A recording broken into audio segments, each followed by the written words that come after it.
And this is Simba. Welcome back to another episode of the Lions Den Digest. Now, before we get started, I'd just like to wish everyone a happy Easter, to yourself, to the family, and wishing everybody more blessings. Now, with that said, let's jump into the first story and highlight of the day. Now, Hyperliquid dominates on-chain perps with 70% market share. Hyperliquid has solidified its lead in on-chain perpetual futures, capturing nearly 70% market share, which is absolutely insane, right? And with this, they have 175 billion in March volume. Whew. My goodness, these guys are really blowing up and doing some crazy numbers. And 83 billion mid-April. This is outpacing competitors like Jupiter, which is an awesome product as well, and GMX. Now, the protocol is non-custodial, high leverage, which they offer up to 40x high leverage, and this is on-chain. This is a decentralized perpetual futures on-chain, and they're offering all the way up to 40x leverage.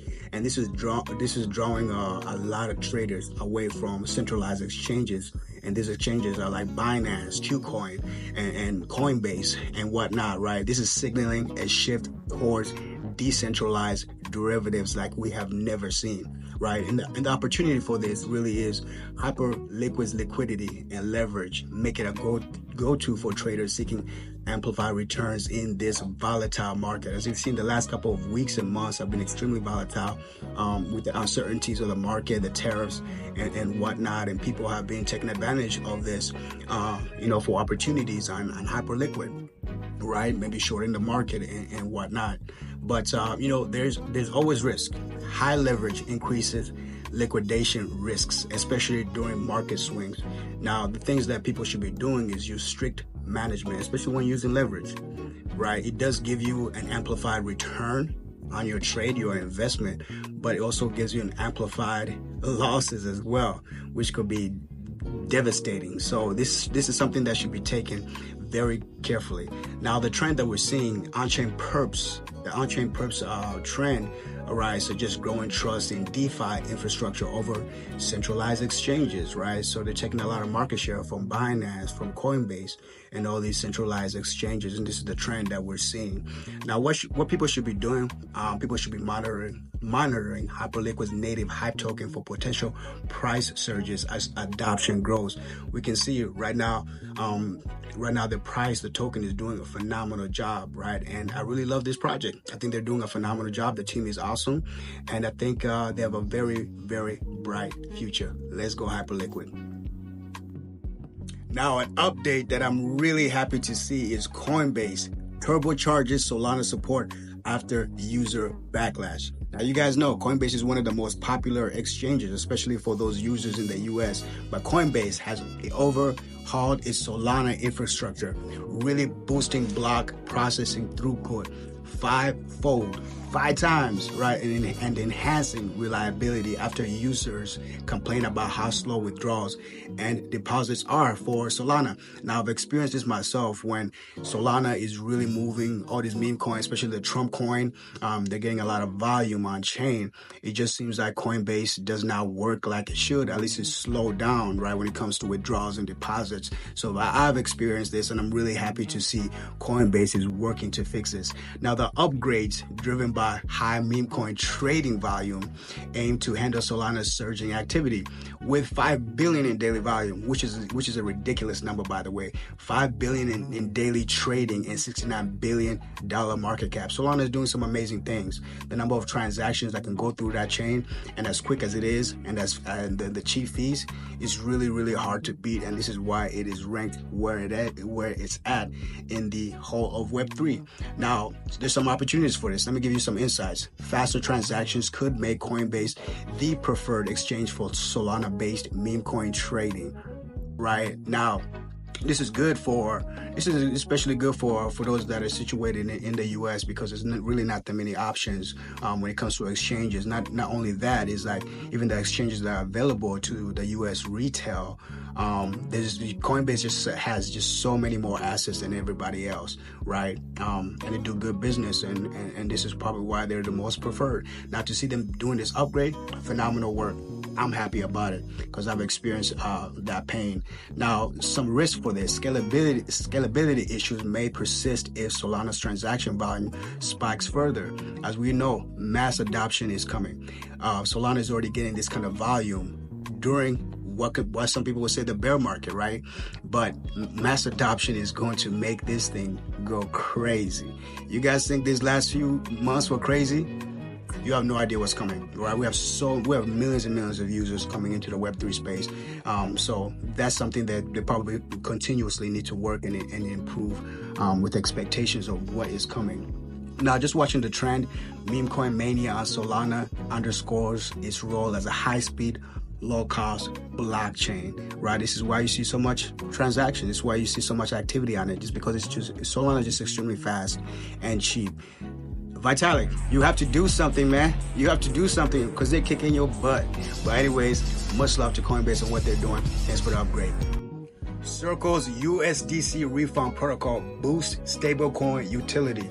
Now, I like to see innovation, and I'm glad to see that stablecoins are here innovating and really coming up with some really innovative things. Now, Circle's new refund protocol for USDC introduces on-chain dispute resolution via smart contracts, and this is enabling non-custodial escrow for secure, transparent payments. Now, this is really aimed at DeFi, NFTs, and e-commerce.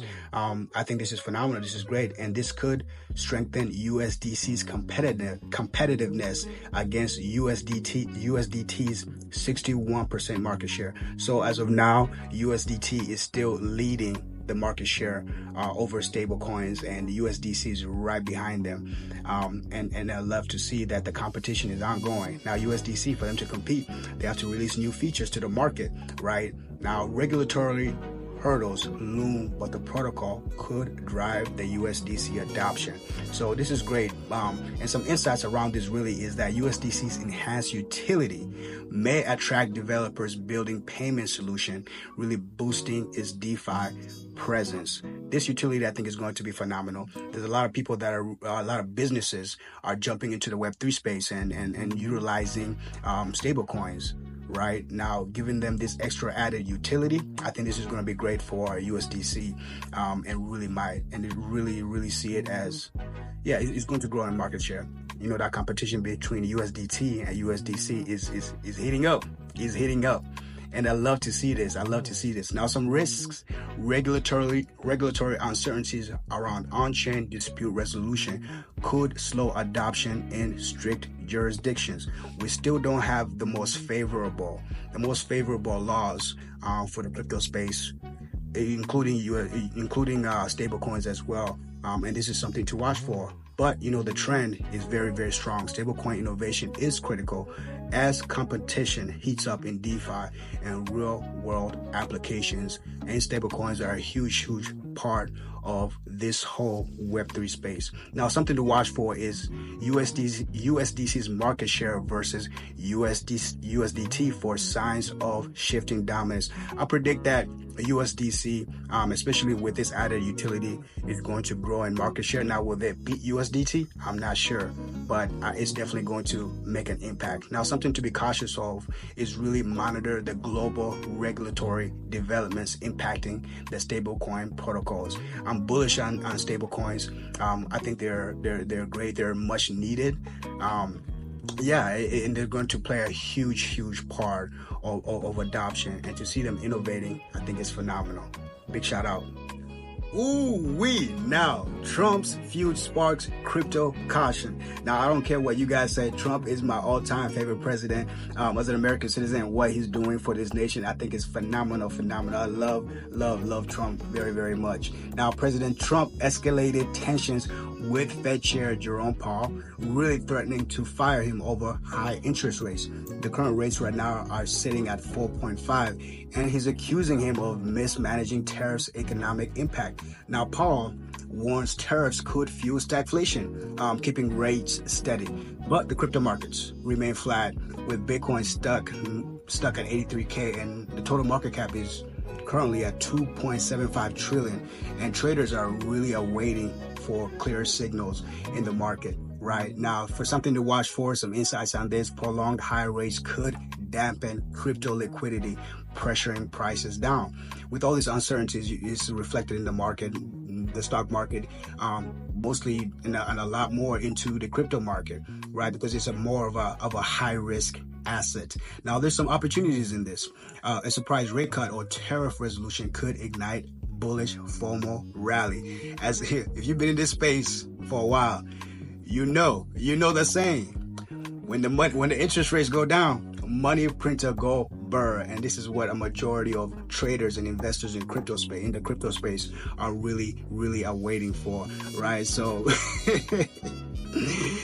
and to hear Trump say this is going to fire Jerome Powell, as he wants him to really cut these rates. The crypto people, crypto investors, we're all behind them, because we want to see our investments and the risks that we have taken in this industry really come to fruition. Now, something that could be done right now, or at least actually a trend that we've been seeing, is Trump's influence on market sentiment, which really highlights crypto sensitivity to macro policies, right? But something that could be done right now is hedge with stablecoins or diversify into non-correlated assets during uncertainties, because we just don't know right now, and the market really reflects it with all this volatility that's happening. But there should be caution with this. Monitor Trump's social media for sudden policy shifts that could sway markets, as you guys have seen before, right? When Trump announced that he was going to tax the world and just start giving out tariffs like Oprah Winfrey, you get a tariff, you get a tariff, you get a tariff, the market completely tanked, right? And then a couple of days later, he goes and tweets or posts on social media that he's going to put a pause, and the markets absolutely exploded, and everybody, all you saw was just green dildos in your charts, right? It looked amazing. But with that said, guys, this is all I have. Thank you very much. Do like, follow, and subscribe. Thank you.